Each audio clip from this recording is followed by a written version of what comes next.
বয়স ছিল 4 মাস।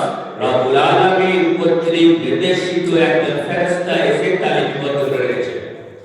এখন আমি যেটা বোঝাতে চাইছি যে আমার মাথা থেকে উপার্জনের ইনকামটাকে বের করতে হবে।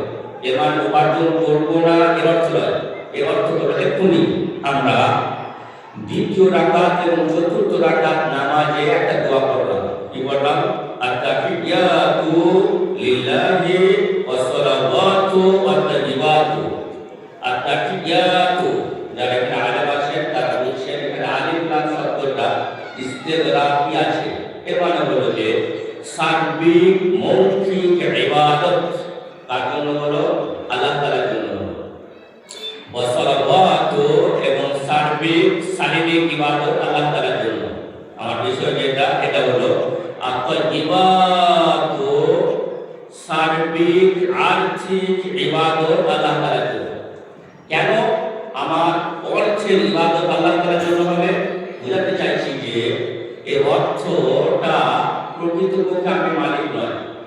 যদি আমি মালিক হতাম তাহলে আমি যেদিন এর ঘোড়া ছেড়ে চলে যেতাম সাথে করে দিয়ে যেতাম, ওই জায়গা তো। তেমনি এই পৃথিবীতে যেদিন এসেছিলাম সেদিনও সাথে করে নিয়ে আসি নাই।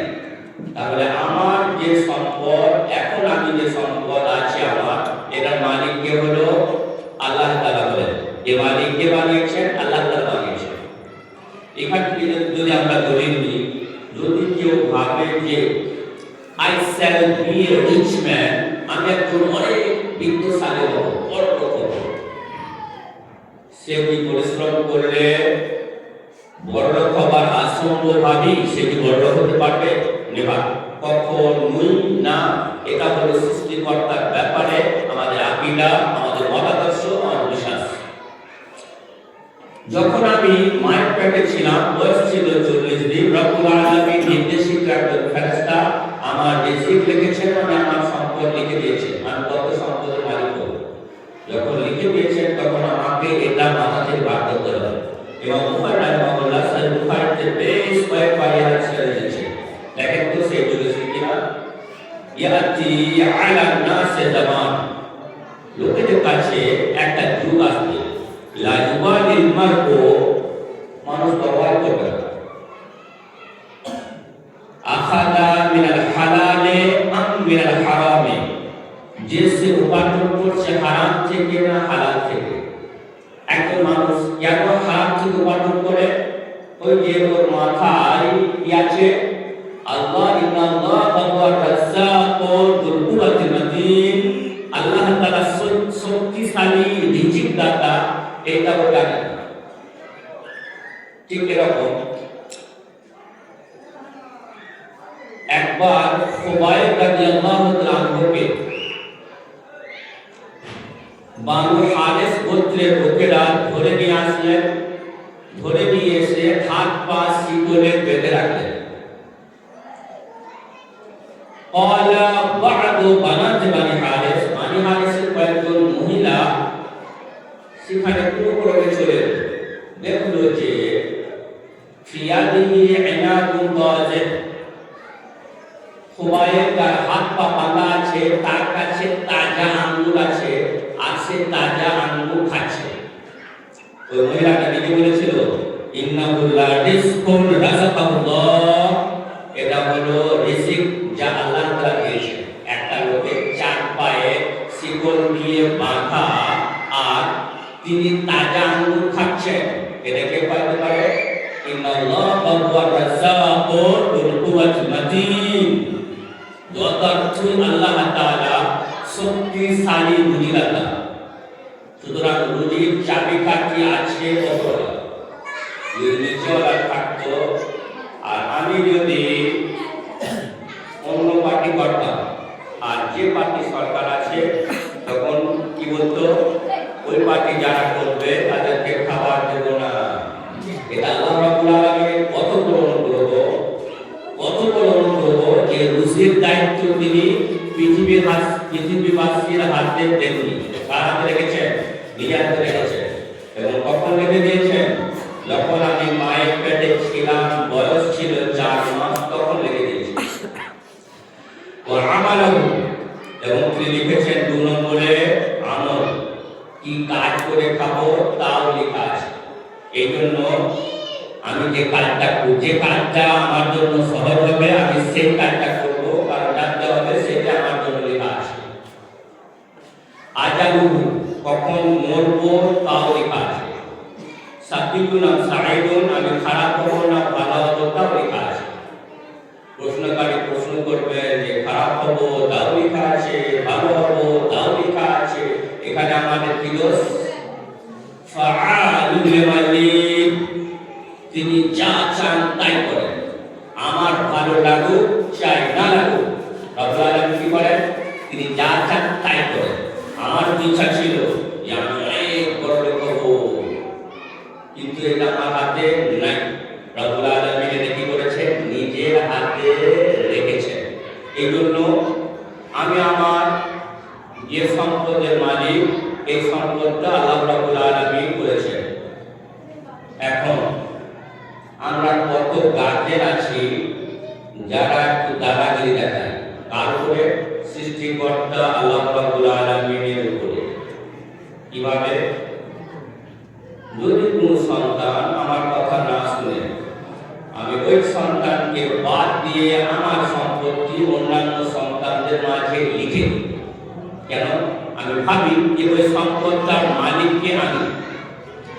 যদি কোনো গার্জেন তার সম্পদ জীবদ্দশাতে সন্তানদের মাঝে লিখে দেন, তার ঠিকানা চিরস্থায়ী জাহান্নাম।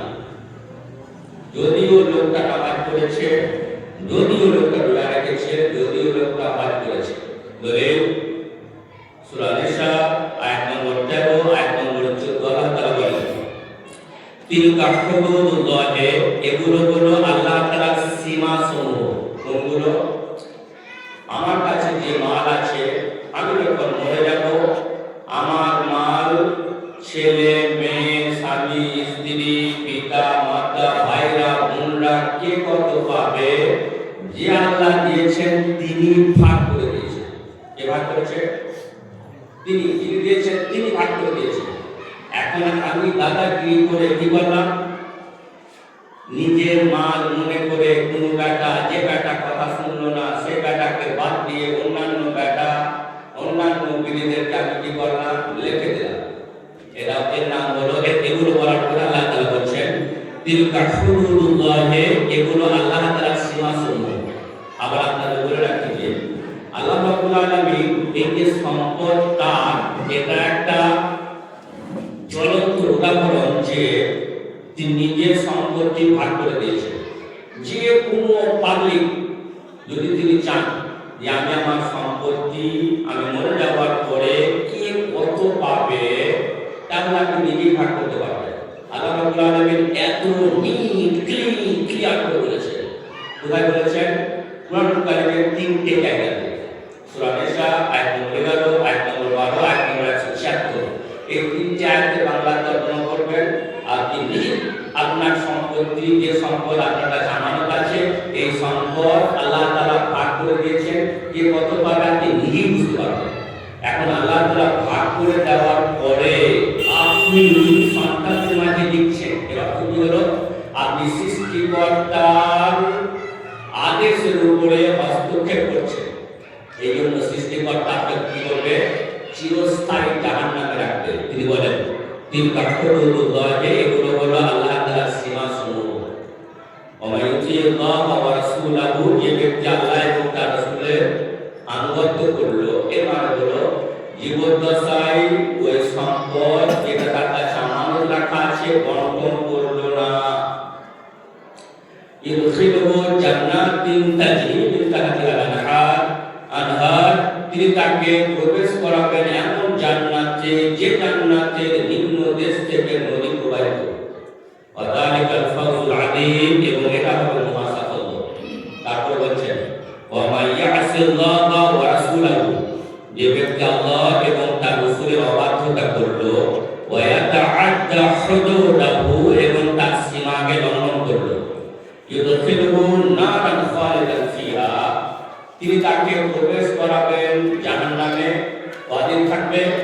যারা এখানে আলেম আছেন তাদের কাছে সেই ব্যাপারটা ক্লিয়ার। খালিদান ফিহা মানে চিরস্থায়ী জাহান্নামে থাকবে। তাহলে এখানে আমরা কি বলছি না, আল্লাহ রাব্বুল আলামিন বলেছেন আমি তোমাকে যে সম্পদ দিয়েছি এটা হলো আমার আমানত। এখন তুমি জীবদ্দশায় ওই সম্পদ সন্তানদের মাঝে তুমি কি করলে, বন্টন করে দিলে, অথচ বন্টন হবে after death, not before death, মরার পরে, মরার আগে নয়। এই জন্য আমরা যারা গার্জেন আছি সজাগ থাকি, ভাগ হবে মরার পরে।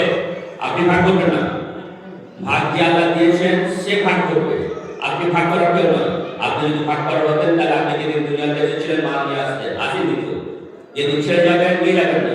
সুতরাং আপনি ভাগ করার অধিকার নেই। আপনি মরে যাবেন তখন আপনার কতগুলো ত্যাক্ত সম্পদ আছে, অস্থাবর হোক নিস্থাবর হোক, রব্বুল আলামিন ভাগ করে দিয়েছেন। ওই ভাগের ছেলে তারপরে সম্পদ ভাগ হবে, তারপরে কি হবে, সম্পদ ভাগ হবে। জীবদ্দশায় ভাগের কোনো সুযোগই নাই। এখন ভাগ করলো যে ব্যক্তি, তার ঠিকানা চিরস্থায়ী জাহান্নাম। এখানে আমাদের একটা জিনিস বুঝতে হবে, সূক্ষ্ম জিনিস বুঝতে হবে। কুরআন কারীমে মুমিনদের ব্যাপারে এখানে চিরস্থায়ী শব্দ উল্লেখ করা আছে। আল্লামা তানতাবী রাহিমাহুল্লাহ তাআলা তার গ্রন্থ আত-তাফসীরুল ওয়াসিতে সূরা নিসা আয়াত নম্বর 14 তে তিনি ব্যাখ্যা করেন যে একজন ব্যক্তি জীবদ্দশায় সম্পদ বন্টন করে গেল, হতে পারে কম বেশি করে গেল, তাকে আল্লাহ রাব্বুল আলামিন চিরস্থায়ী জাহান্নাম কেন করলেন? ঠিক আমাদের এটা বুঝতে হবে। তো আমরা এটা বুঝতে একটু প্রথমে আল্লাহ রাসূল সাল্লাল্লাহু আলাইহি ওয়াসাল্লাম বলেন, সহিহ বুখারীতে এই হাদিস, মান কাতালা নাফসাহু বিহাদিদাতিন ফাহাদিদাতু ফি ইয়াদিহি ইয়াতাওয়াসাহ বিহা ফি বাতনিহি ফি নার জাহান্নাম খালিদান মুখাল্লাদান ফিহা। যদি কোনো ব্যক্তি আত্মহত্যা করে, সুসাইড করে, লোহার দ্বারাতে, সেই লোহাটা তার হাতে থাকবে এবং সে লোহার দ্বারা নিজেকে আঘাত করতে থাকবে, তার ঠিকানা চিরস্থায়ী জাহান্নাম। এই হাদিসে বলা হলো যে যদি কেউ সুসাইড করে মারা যায় তার ঠিকানা চিরস্থায়ী জাহান্নাম। আমাদের এক ভাই সুসাইড করে মারা গেল, অথচ তিনি নামাজ পড়তেন, রোজা রাখতেন, হজ করেছেন, যাকাত দেন, ইসলামের প্রত্যেকটা নিয়মকে সঠিকভাবে মেনে চলেন, বিদআত করেন না, শিরক করেন না। এখন যদি কেউ আত্মহত্যা করে তাহলে তার পূর্বের যত নেকি করেছিল নেকিগুলো কি বাতিল হবে? না, শরীয়তে এর কোনো দলিল নাই। কেবলমাত্র একটা কাজ করলে তার পূর্বের আমল বাতিল, সেটা হলো শিরক। এ ব্যক্তিকে যে যত হারাম কাজ করুক, হারাম কাজ করলে পূর্বের আমল বাতিল নয়, অ্যাক্টিভিটি রেখে, সেটা কি বললাম? শিরক। দলিল সূরা জুমার আয়াত নম্বর 65 আল্লাহ তাআলা বলেন, ওয়ালাকাদ উহিয়া ইলাইকা ওয়া ইলাল লাযিনা মিন ক্বাবলিক, ওয়ালাকাদ উহিয়া ইলাইকা, হে নবী মুহাম্মদ সাল্লাল্লাহু আলাইহি ওয়াসাল্লাম আপনার কাছে প্রত্যাদেশ করা হয়েছে, ওয়া ইলাল লাযিনা মিন ক্বাবলিক, এবং আপনার পূর্বেও প্রত্যাদেশ করা হয়েছিল। কি করা হয়েছিল?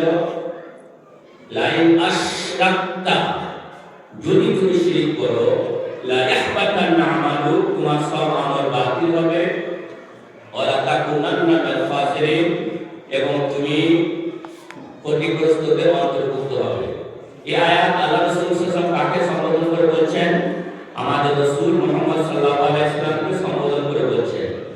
আর তার ব্যাপারে সত্য, ধ্রুব সত্য কথা যে ওফিরা লাহু মা তাকাদ্দামা মিন যামবিহি ওয়া মা তাআখারা, তার পূর্বের এবং পরের পাপগুলোকে আল্লাহ তাআলা আগে থেকে মাফ করে দিয়েছেন।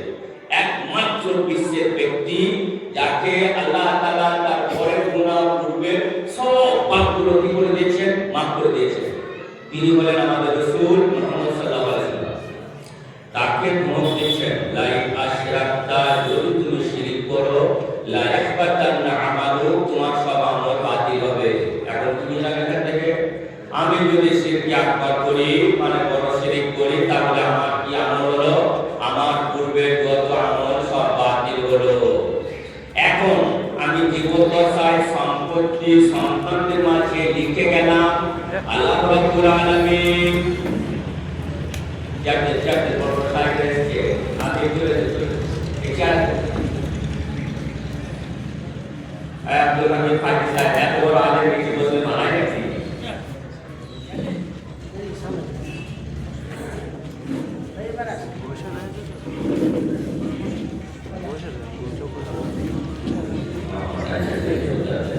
আমরা একটা কি বলতে চাইছি মুমিনদের ব্যাপারে কোরআনুল কারীমে যেখানে খালিদান মুসাল্লাতান শব্দ আছে অর্থ কি ওই লোকটা নামাজ পড়তো রোজা রাখতো হজ করতো আর জীবদ্দশায় সম্পত্তি রেখে গেছে তাহলে কি ওর ঠিকানা চিরস্থায়ী জাহান্নাম হবে যেমন হাদিসে বললাম যে ব্যক্তি আত্মহত্যা করলো তার ঠিকানা চিরস্থায়ী জাহান্নাম মুমিনের ক্ষেত্রে কোরআনুল কারীমে যেখানে চিরস্থায়ী জাহান্নামের কথা উল্লেখ আছে এখানে অর্থ হলো যে তুল জামানি আও বিমাশিয়াতিল্লাহ দীর্ঘ সময় ওই লোকটা জাহান্নামে থাকবে এবং এটা আল্লাহ তাআলার ইচ্ছা তিনি যতদিন চাইবেন তাকে জাহান্নামে রাখবেন এখানে এটা আমাদের ক্লিয়ার করতে হবে যে মালটা হলো আল্লাহ তাআলার প্রদত্ত নিয়ামত এবং আমানত সুতরাং আমরা জীবদ্দশায় মাল যেন অবৈধ পথে উপার্জন না করি তেমনি অবৈধভাবে যেন ব্যয় না করি আমি আমার আলোচনায় এটা বোঝাতে চাইলাম অবশ্যই রব্বুল আলামিনের কাছে প্রার্থনা রব্বুল আলামিন তুমি আমাদের সকলকে ইসলামের প্রত্যেকটা নিয়মকে মেনে ঠিক পুঙ্খানুপুঙ্খভাবে মেনে চলার তৌফিক দিও আমিন পুরোদয়ময় আমরা যারা দূর দূরান্ত থেকে তোমার নিকটে সর্বোত্তম প্রিয় জায়গায় তোমার মনোনীত দ্বীন ইসলামের আলোচনা করার শোনার জন্য এসেছি তুমি আমাদের সব আমলগুলো কিয়ামতের দিনে মিজানের পাল্লায় যুক্ত করিও আমিন ওয়া আখিরু দাওয়ানা আলহামদুলিল্লাহি রাব্বিল আলামিন ওয়া সাল্লাল্লাহু আলা নাবিয়িনা মুহাম্মদ ওয়া আলা আলিহি ওয়া আসহাবিহি আজমাইন আসসালামু আলাইকুম ওয়া রাহমাতুল্লাহি ওয়া বারাকাতুহু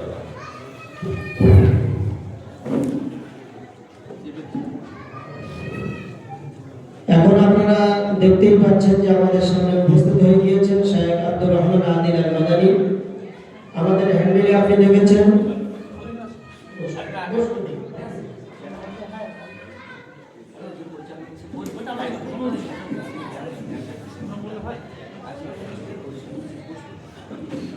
আমাদের হ্যান্ডবিলে আপনারা দেখেছেন শেখ আব্দুর রহমান আদিল মাদানী সাহেব প্রধান অতিথি হিসেবে আজকে আমাদের মাঝে এসেছেন